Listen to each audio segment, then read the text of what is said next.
Namasté, je suis Sandrine Muller-Boire, je suis guérisseuse. J'espère que vous allez bien. Aujourd'hui, sujet de vous et votre corps. Pourquoi est-ce que je suis trop grosse ou trop maigre? Pourquoi malgré le fait que vous faites beaucoup de sport, eh bien votre corps ne vous obéit pas et ne maigrit pas ou ne grossit pas aussi?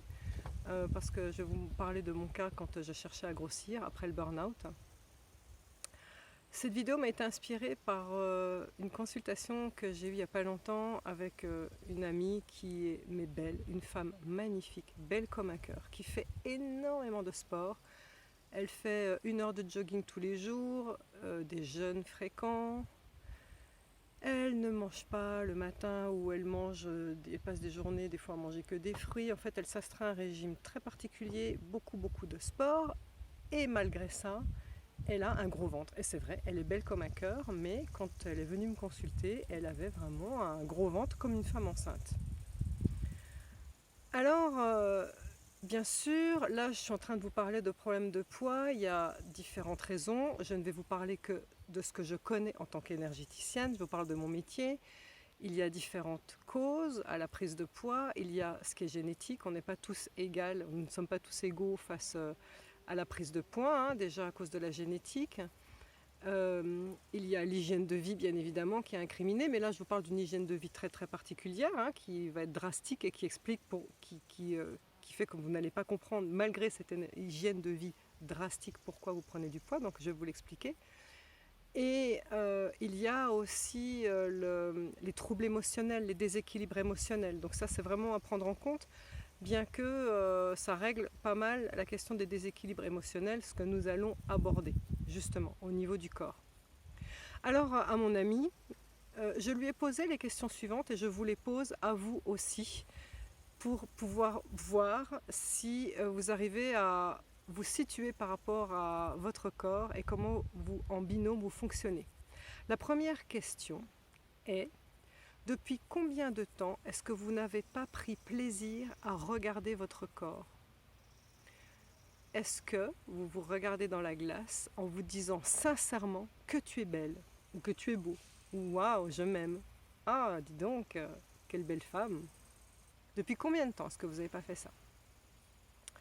Autre question. Depuis combien de temps est-ce que vous n'envoyez plus des signaux d'amour à votre corps? Prendre plaisir à regarder son corps, c'est une chose. Lui envoyer des signaux d'amour régulièrement, c'est encore autre chose. Justement, que tu es beau, que tu es belle. Troisième question, depuis combien de temps est-ce que vous n'avez pas parlé à votre corps? Alors, vous allez me dire, ah ben non, alors là c'est bon, hein, là je réponds à cette question, je lui parle tous les jours. Ah ben non, attention. Dans le cas de mon amie qui fait du sport tous les jours, elle ne lui parle pas tous les jours. Elle lui aboie des ordres tous les jours. Cours pendant 1 heure, tiens bon, ne mange que ceci, ne mange pas cela. C'est pas parler à son corps, ça. Moi, je vous parle d'une vraie conversation. Avoir une conversation avec son corps, c'est comprendre que nous sommes un binôme avec le corps, en fait. Quatrième et dernière question. Depuis combien de temps est-ce que vous n'avez pas pris plaisir à manger quelque chose? Depuis combien de temps est-ce que vous n'avez pas pris plaisir à déguster? Alors attention, hein, je ne vous parle pas du soulagement de la compulsion. Parce que quand on est dans une forme de restriction vis-à-vis de son corps, eh bien, à un moment, on a tellement envie, ce qu'on appelle le craving en anglais, on a tellement envie qu'on a une compulsion soudaine, il faut qu'on se remplisse, et ce remplissage est un soulagement. Ce soulagement n'a rien à voir avec le plaisir. Je vous parle du vrai plaisir, la volupté des sens, le plaisir simple de manger quelque chose qui n'a rien à voir avec une restriction avant. Attention, hein. Alors, du coup, maintenant que j'ai posé mes questions, je pense que c'est en train de cogiter chez vous et vous vous dites « Aïe, j'ai compris que ça fait longtemps que je n'ai pas mis en place ce qu'elle me dit. » Alors, comment fait-on? Eh bien, en fait, ce qu'il faut comprendre, c'est si vous vous levez toujours pareil, si vous faites toujours le même sport, toujours le même tour de quartier, pendant toujours le même nombre de minutes, si vous faites toujours le même type de régime, si vous aboyez toujours pareil sur votre corps en lui parlant mal, fais ci, fais ça, pourquoi t'es pas beau, pourquoi je t'aime pas, pourquoi tu fais pas ce que je te demande, je comprends pas, je veux que tu maigrisses et tu maigris pas, tout ça, d'accord? Si vous faites tous les jours le même rituel, pourquoi est-ce que du jour au lendemain ça changerait? Einstein a dit, on ne résout pas un problème avec l'énergie qui l'a créé. Ce qui veut dire que si vous voulez changer d'état, si vous voulez vous mettre à maigrir ou à grossir si vous êtes trop maigre, il va falloir changer votre façon de faire. Il faut qu'il y ait une variante dans votre vie qui change. Là, ça ne va pas être qu'une, ce que je vais vous demander. C'est plusieurs, mais qui sont logiques en réalité. Maintenant, pour vous amener à comprendre c'est quoi les variantes qu'on va mettre en place, il faut que vous compreniez l'expérience du riz que j'ai déjà mis, je vous mets en lien de cette vidéo-là, et aussi les travaux du docteur Emoto, qui disent la chose suivante, c'est que, alors les travaux du docteur Emoto, c'est, il a pris de l'eau, et sur cette eau, sur certaines bouteilles d'eau, il a dit des insultes par exemple, et il a congelé cette eau, il a pris en photo avec un microscope à balayage électrique des photos de ces cristaux qu'il a obtenus. Il a fait la même chose avec de l'eau à qui il donnait beaucoup d'amour. Eh bien, les cristaux congelés d'eau qui a reçu des insultes sont anarchiques, et les cristaux congelés d'eau qui a reçu de l'amour sont juste magnifiques. J'ai fait la même chose avec le riz. Je vous invite à regarder cette expérience où on prend du riz bio non cuit, j'insiste, qu'on met dans 2 pots différents, 2 pots de confiture. On remplit avec de l'eau du robinet au même endroit. On pose ces 2 pots au même endroit et sur un pot, on va marquer juste le mot « je te déteste » et sur l'autre « je t'aime ». Il ne suffit pas de lui dire tous les jours, hein, une fois, d'accord, quand c'est étiqueté sur le pot. Eh bien, vous allez voir que les 2 pots vont réagir de manière totalement différente. Le riz, et c'est ça qui nous intéresse dans cette vidéo, le riz qui a eu le mot « je t'aime » reste intact. Le riz qui a eu le mot « je te déteste » gonfle. Ah, ben là on comprend pourquoi ma copine avait le ventre gonflé. Elle se regardait tous les jours, forcément puisqu'elle faisait du sport pour maigrir et qu'elle n'arrivait pas à maigrir, elle se regardait tous les jours devant la glace en se disant « je suis moche, je te déteste, toi mon corps tu vas bouger, je ne veux pas que tu sois comme ça, je veux que tu maigrisses ». Et donc elle, premièrement, ce n'était pas une conversation, elle lui aboyait dessus, mais c'est surtout elle passait son temps à lui dire « je te déteste ». Alors voilà comment nous allons inverser la vapeur. Je reprends mes questions toujours dans le même ordre, mais voilà ce que vous allez faire. Premièrement, à la question « depuis combien de temps est-ce que vous ne prenez pas plaisir à regarder votre corps ?» Eh bien, vous allez prendre plaisir à regarder votre corps. Voilà ce que vous allez faire. C'est le principe de la loi d'attraction. La loi d'attraction, c'est pour attirer à soi quelque chose, il faut rêver de cette chose comme si c'était déjà là. Donc, vous allez devoir vous regarder dans la glace et mettre des vêtements amples qui vont cacher vos rondeurs, d'accord? Et en vous regardant dans la glace, en fait, vous allez devoir justement répondre à la deuxième question, depuis combien de temps vous n'envoyez pas des signaux d'amour à votre corps. Vous allez devoir imaginer, visualiser à travers ces vêtements amples, d'un seul coup que vous êtes devenu de la taille que vous souhaitez, et vous dire que tu es belle, je te trouve belle, que tu es beau. C'est comme ça que ça fonctionne. Il faut comprendre que, je le dis dans une autre vidéo, et c'est quelque chose que j'enseigne lors de mes stages pour apprendre à être guérisseur, souvent je dis que quand on soigne de l'eczéma par exemple, ou des maladies de peau, il est mieux de ne pas regarder ces maladies. Parce que si on regarde la maladie de peau, eh bien, le mental du guérisseur va se dire « Ah, c'est dégueulasse, est-ce que je suis capable de soigner ça ?» Et du coup, on n'arrive pas à visualiser la santé parfaite et c'est beaucoup plus difficile pour un guérisseur après d'aller enlever la maladie de peau. C'est pour ça qu'il ne faut pas la regarder. Eh bien, c'est parce que c'est une histoire de visualisation encore. C'est la même chose pour vous. Arrêtez de vous regarder en vous disant « je suis moche ».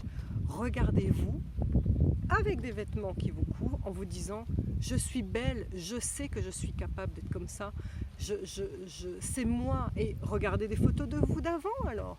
Regardez des photos de vous où vous vous trouviez svelte et envoyez-vous les mêmes signaux d'amour en vous disant oui, je suis cette personne, je suis belle, je suis comme ça. D'accord? Et c'est cette loi d'attraction que vous allez créer. Votre corps va comprendre, quand vous allez lui envoyer ces signaux de reconnaissance, que c'est ça que vous allez lui demander. C'est comme un élève qui a du mal, qui a des difficultés d'apprentissage, lui crier dessus tous les jours en lui disant t'es qu'un nul, t'arriveras jamais. Je pense pas que c'est. Enfin, s'il y a des enseignants parmi nous là, vous allez le dire dans les commentaires, je pense pas que ce soit une technique très pédagogue, d'accord? En revanche, aller mettre l'étudiant en lien avec ses forces et lui dire regarde, tu as cette créativité, ou tu as compris telle notion, et c'est par telle notion que tu vas pouvoir développer tout le théorème et tout ça, eh bien, c'est comme ça qu'on avance. Donc, trouvez quelque chose de beau chez vous et construisez ce beau pour aller chercher toute votre force. D'accord? Alors, question 3. Depuis quand est-ce que vous n'avez pas parlé à votre corps? Je vous parle d'une conversation. Depuis quand est-ce que vous avez fait autre chose que de lui aboyer des ordres? Eh bien, pour ça, je vais vous raconter ce qui s'est passé pour moi. J'ai fait un burn-out et j'ai perdu 7 kilos. J'étais un squelette pendant ce burn-out. Et à la fin du burn-out, eh bien, j'ai bien compris, je suis guérisseuse, que mon corps et moi sommes un binôme. Et donc j'ai compris qu'il fallait que je me reconnecte à mon corps, que je lui parle, pour qu'on puisse avancer tous les deux en binôme. Alors qu'est-ce que je faisais? Je faisais ce que je vous fais souvent dans les YouTube, des méditations. Je faisais des méditations et je parlais à mon corps. J'envoyais ma conscience sur ma main, sur mon dos. Pardon. Pour le vent. Et en faisant ça, eh bien, je m'étonnais que mon corps ne me réponde pas. Et en fait, eh bien, j'en parle dans mon livre des vies antérieures et du karma. C'est quelque chose que j'ai partagé. J'ai voulu partager. Un jour, je raconte ça à mon amie Élise et je lui dis, je comprends pas, je parle à mon corps, je lui demande d'avancer, de changer. Je lui demandais de grossir, en l'occurrence, puisque j'étais maigre, parce que j'avais plus de force. Et bien évidemment, mon corps était totalement inerte, il ne me répondait pas. Et elle m'a posé la même question, elle m'a dit, mais Sandrine, premièrement, tu lui parles mal à ton corps, tu lui aboies dessus, est-ce que tu t'en rends compte? Et elle m'a dit, et deuxièmement, ce n'est pas une conversation. Est-ce que tu l'écoutes ton corps? Parce que vous faites un binôme. Et là, ça a été une énorme claque que je me suis pris. Ce que je veux dire par là, c'est, écoutez bien le mot, la maladie. L'âme de ce mot, c'est le mal a dit. Le mal a quelque chose à te dire. Ton corps, en déclenchant une maladie, cherche à te dire quelque chose. Dans le cas du burn-out, c'est carrément ton âme qui cherche à te dire quelque chose. Ton corps est ton âme qui te dit ce que tu fais, c'est pas le contrat. C'est pas ce qui te convient. Tu dois passer à autre chose. C'est pour ça que tout s'arrête. Et là, j'ai compris. Voilà la technique. Voilà comment vous allez vous remettre à parler à votre corps. Je suis sortie de mon burn-out le jour où j'ai fait ça. Le soir, je m'allongeais 5 minutes en posture de l'étoile, là, comme ça, j'étais allongée, les bras un peu en croix, les pieds en croix, comme ça. Et j'étais un peu comme un maître d'école face à tous ces élèves. Et je ressentais chaque partie de mon corps et je disais, ok, qui a quelque chose à me dire? Qui veut me parler? Et alors, eh bien, au début, vous allez voir que personne ne va vous parler. Ah ben, votre corps ne va pas vous parler, pourquoi? Parce que vous l'avez négligé. Vous lui avez aboyé dessus pendant des semaines, voire des mois, voire des années. Regardez un enfant, hein, si vous lui aboyez dessus, vous lui criez dessus, le jour où vous allez le voir en lui disant mais je vais être gentil avec toi, t'es gentil avec moi, d'accord? Je pense pas, non, je pense pas que ça va marcher comme ça. Donc votre corps au début va vous faire la gueule, c'est-à-dire que vous allez l'écouter, vous allez lui dire ça y est, je t'écoute, qu'est-ce que tu as à me dire? Vous allez rien entendre, c'est-à-dire que votre corps va rester déconnecté de vous, il va vous bouder. Et bien là, il faudra être patience. Vous n'entendrez rien, c'est comme écouter le silence, c'est une écoute active. Et donc j'ai fait ça tous les jours, 5 minutes pendant une semaine, j'écoutais rien. Je disais qui a quelque chose à me dire, j'étais connectée à mon corps, mais rien ne bougeait. Et un jour, au bout d'une semaine, j'ai senti des petits frétillements dans mes orteils. Là, il commençait à se réveiller. Alors qu'est-ce que j'ai fait? J'ai dit « Oh, bonjour mes orteils !» Je suis heureuse que vous manifestiez à moi. Et simplement, je restais en conscience et je leur envoyais de l'amour. Et puis après, ah tiens, par exemple, c'était mon cœur. Je sentais les palpitations cardiaques de mon cœur. Bonjour mon cœur, je suis heureuse que tu te manifestes. Et ainsi de suite. Et là, vous allez voir que vous allez pouvoir vous connecter avec chaque partie de votre corps en conscience. Et en vous connectant à chaque partie de votre corps en conscience, eh bien, vous allez lui envoyer de l'amour. C'est le fameux « désolé, pardon, merci, je t'aime » de la technique Ho'oponopono que je vous mets en lien aussi de cette vidéo. C'est quelque part la même technique. Là maintenant, c'est gagné. Quand vous êtes en binôme avec votre corps, il va enfin comprendre et vous donner les signaux qu'il faut pour que vous vous sentiez bien et en harmonie avec vous-même. Du coup, ça me mène à la 4e et dernière question. Depuis quand est-ce que vous n'avez pas pris plaisir à manger? Eh bien, en fait, il faut savoir que... alors, je demande de me croire sur parole, hein, je ne vais pas vous montrer, mais je suis physiquement bien. Moi, je m'aime. Je n'ai pas 1 gramme en trop de graisse ou en moins. Je me trouve bien, voilà. Et pourtant, je mange ce que je veux quand je veux. Ce que je veux dire par là, c'est que s'il me prend la lubie de manger une tablette de chocolat le soir, je le fais sans culpabilité, en pleine conscience, en le dégustant. Et si jamais j'ai envie de manger une tablette de chocolat, mais qu'au bout de 2 raies de chocolat, mon corps me dit stop, c'est bon, j'en ai plus envie, j'arrête. C'est-à-dire que le binôme que vous avez réussi à créer avec votre corps, puisque vous vous parlez, c'est une communication, fonctionne. Et que le jour où vous faites bien ce binôme avec votre corps, vous aurez l'autorisation, vous avez même le devoir de vous faire plaisir et de manger l'envie selon vos envies, parce que votre corps fait ce qui est bon pour lui. Il ne vous enverra que des envies qui sont bonnes. La compulsion que vous aviez avant, qui vous donnait envie de vous remplir comme ça, venait de la restriction et du fait que vous étiez sans arrêt avec le mental à vouloir faire des choses, à vous restreindre. Et donc vous n'étiez pas en binôme. Quand on est dans le plaisir simple et dans la conscience en binôme avec son corps, le corps va vous donner des indications de ce qui est bon pour lui. Et même, donc il n'y a pas de compulsion possible. Il n'y a pas de trop possible. Ce sera juste ce qui est bon.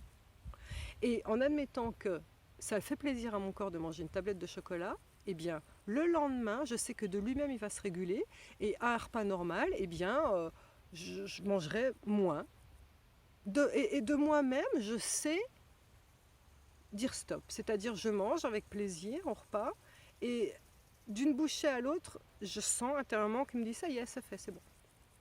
Pourquoi? Parce que je suis en symbiose parfaite avec mon corps, en réalité. Et c'est à ça que vous devez arriver. Vous devez arriver à être suffisamment un binôme. Votre âme a choisi d'incarner un corps, c'est un véhicule, vous devez le respecter. Il est en binôme avec vous. Vous devez renouer le lien avec ce binôme. Dernière chose que j'ai à vous dire, c'est aussi quelque chose que vous retrouverez dans Ho'oponopono. Attention, n'ayez pas d'attente. Ce que je veux dire par là, c'est que maintenant que vous avez compris ce que je vous ai demandé, vous allez être gentil avec votre corps, vous allez lui parler, mais vous allez le regarder en coin avec votre mental en vous disant « Bon, c'est quand que tu changes ?» Sauf que, c'est ce que j'avais dit à mon ami, votre corps c'est un peu comme un animal qu'on a frappé, qu'on a battu. Je vais vous mettre en lien en dessous une vidéo que l'univers m'a envoyée comme par hasard au moment où je lui ai dit ça. Et vous allez vite comprendre. Un animal qu'on a frappé tout le temps, qu'on a battu, si vous le mettez dans un chenil, vous arrivez à l'enlever de la maltraitance de son maître et que quelqu'un d'autre vient, une personne pleine de bonnes intentions qui va vouloir caresser ce chien qui n'a connu que la maltraitance, au départ, va être méfiant et même si vous lui envoyez de l'amour avec des caresses, va avoir mal. C'est le réflexe de Pavlov. Un corps qui a été maltraité continue d'agir, même quand on lui envoie de l'amour pendant un moment, en faisant les mêmes erreurs qu'avant. Il continue de mal réagir. Pourquoi? Parce qu'il est dans un vieux schéma. Donc vous avez besoin d'un certain temps de patience, de gestes répétés d'amour pour que le corps comprenne au bout d'un moment que ben non, finalement, vous n'êtes pas en train de lui faire mal, vous ne lui envoyez que de l'amour. Et dans cette vidéo-là, le chien qui était maltraité, au début, dès qu'on le caresse, il continue à hurler de douleur, parce que c'est le réflexe de Pavlov. Et puis, plus on le caresse, plus d'un seul coup, on sent qu'il fait des cris de douleur, mais qu'il invente. C'est-à-dire, il ne ressent plus la douleur. C'est comme si son cerveau continue par habitude, mais on sent qu'il a ce recul en se disant Ben non, ça n'a pas l'air désagréable. Et l'étape d'après, c'est que ces crises deviennent des plaintes. C'est comme si son corps disait « on m'a fait mal, tu sais ». Et là, il a envie de câlin, « on m'a fait mal ». Désolé, pardon, merci, je t'aime, on revient directement là-dedans. Et quand le corps lâche en vous disant « tu sais, tu m'as fait mal, tu m'as maltraité », là, c'est à ce moment qu'on lui envoie de l'amour et qu'on le prend dans les bras et qu'on dit « allez, viens, viens, maintenant on est un binôme, ça va mieux aller ». Et à la fin de cette vidéo du chien maltraité, si vous voulez la regarder en bas, quand la personne le prend dans les bras, c'est comme un petit bébé qui enfin a été sauvé. Ben, c'est exactement comme ça que vous devez voir votre corps. Votre corps a été maltraité. Au début, il ne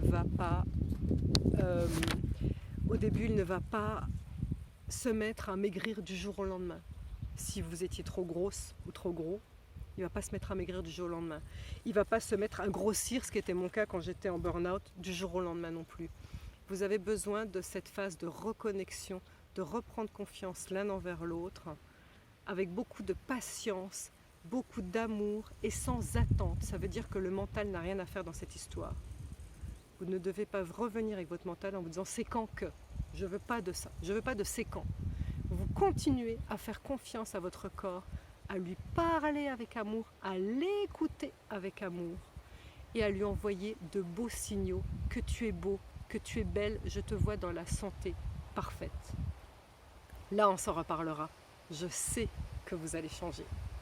Merci d'avoir écouté cette vidéo. Namasté.